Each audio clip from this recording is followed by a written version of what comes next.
So చాలామంది students JNTH students ఇప్పుడు server error వస్తుందండి. 4-1 బీటెక్ రిజల్ట్స్ బ్యాలెన్స్ ఉన్నాయి కదా, రిలీజ్ చేస్తారా అని చెప్పేసి అడుగుతూ ఉన్నారనమాట. ఇప్పుడు దాని గురించి మాట్లాడుకుందాము. ముందుగా అయితే ఇంతవరకు ఈ ఛానల్ సబ్స్క్రైబ్ చేసుకొని వీడియో లైక్ చేయండి, షేర్ చేయండి. మీకు ఏమైనా డౌట్స్ ఉంటే కాల్ మీ ఫోర్ వచ్చేసరికి Telugu engineering education Telegram channel share చేసి నా గ్రూప్లో జాయిన్ అయ్యి ఖచ్చితంగా అయితే కాల్ చేయండి.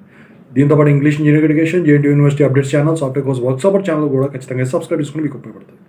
ఇక టాపిక్లో పెడితే సర్వర్ ఎర్రర్ వచ్చిందంటే రిజల్ట్స్ వస్తాయి, కానీ అవి 4-1 బీటెక్ రిజల్ట్సే రావాలని లేదండి. నేను ఇంతకుముందు చెప్పాను, 2 సంవత్సరాల నుంచి చూస్తున్నాను. 1 సంవత్సరం ఏమో ఫస్ట్ బీఫార్మసీ, ఆ తర్వాత బీటెక్ రిలీజ్ చేశారు, 10 days గ్యాప్ ఉంది. లాస్ట్ ఇయర్ ఏమో ఫస్ట్ బీటెక్ రిలీజ్ చేసి ఆ తర్వాత బీఫార్మసీ రిలీజ్ చేశారు, 10 days to 12 days గ్యాప్ ఉంది. మరి ఇప్పుడు అలాగే ఈ సంవత్సరం కూడా రిపీట్ అవుతుంది. ముందే చెప్పాను, అలాగే బీఫార్మసీ రిజల్ట్స్ ముందుగా రిలీజ్ చేశారు.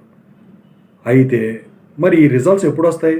పేపర్ వాల్యుయేషన్ కంప్లీట్ అవ్వలేదా, బీటెక్ది మార్క్స్ ఎంట్రింగ్ కంప్లీట్ అవ్వలేదా అని చెప్పేసి స్టూడెంట్స్ అడుగుతూ ఉన్నారు. పేపర్ వాల్యుయేషన్ ఆన్లైన్లో ఆఫ్లైన్లో ఎప్పుడు అయిపోయింది. మార్క్స్ ఎంట్రీ వచ్చేసరికి సిబిటీతో పాటు చేసేస్తారు, ఇప్పుడు దాకా ఉండదు.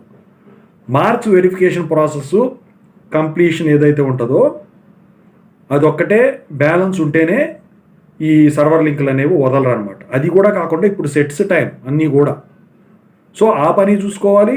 దీంతో పాటు 4-1 బీటెక్కే కాదు, ఇంకా చాలా రిజల్ట్స్ ఉంటాయి. మళ్ళీ అవి కాకుండా ఆర్సీఆర్వీలు ఉంటాయి. చాలామంది స్టూడెంట్స్ అడుగుతున్నారు, ఆర్సీఆర్వీ ఒక వీడియో పెట్టారు, మీరు ఇంకా మిగతా పెట్టలేదు అని చెప్పేసి. సో ఇవన్నీ రిలీజ్ అవ్వాల్సి ఉంటుంది కాబట్టి సర్వర్ ఎవరు వస్తే ఏదో ఒకటి వస్తుంది కాదంట్లా, కాకపోతే ఈ రిజల్టే కావాలని లేదు. అయితే మరి ఈ రిజల్ట్ ఎప్పుడు వస్తుంది? సో ఈ రిజల్ట్ వచ్చేసరికి నేను ఎప్పుడు వస్తుందని చెప్పేసి జేఎన్టీయూ యూనివర్సిటీ అప్డేట్స్ ఛానల్లో, అంటే ఇప్పుడు తెలుగు ఇంజనీరింగ్ ఎడ్యుకేషన్ టెలిగ్రామ్ ఛానల్లో నిన్న పెట్టాను, అది ఆ ఛానల్ది జేఎన్టీయూ యూనివర్సిటీ అప్డేట్స్ ఛానల్లో. సో నిన్న వీడియో పెట్టాను, అందులో చూసుకోండి, మీకు తెలుస్తుంది. మళ్ళీ సెపరేట్ చెప్పాల్సిన అవసరం లేదు. పేపర్ వాల్యుయేషన్ అయితే మీరు భయపడే పని లేదండి, మీకు ఎక్కువ పాయింట్లు వస్తాయి. ఓకేనా? సో రిజల్ట్స్ వచ్చాక ఇంగ్లీష్ ఇంజనీరింగ్ ఎడ్యుకేషన్లో పోల్ పెడతాను, వీడియో కూడా పెడతాను, ఖచ్చితంగా అయితే పోల్ చేయండి. I wish all the best.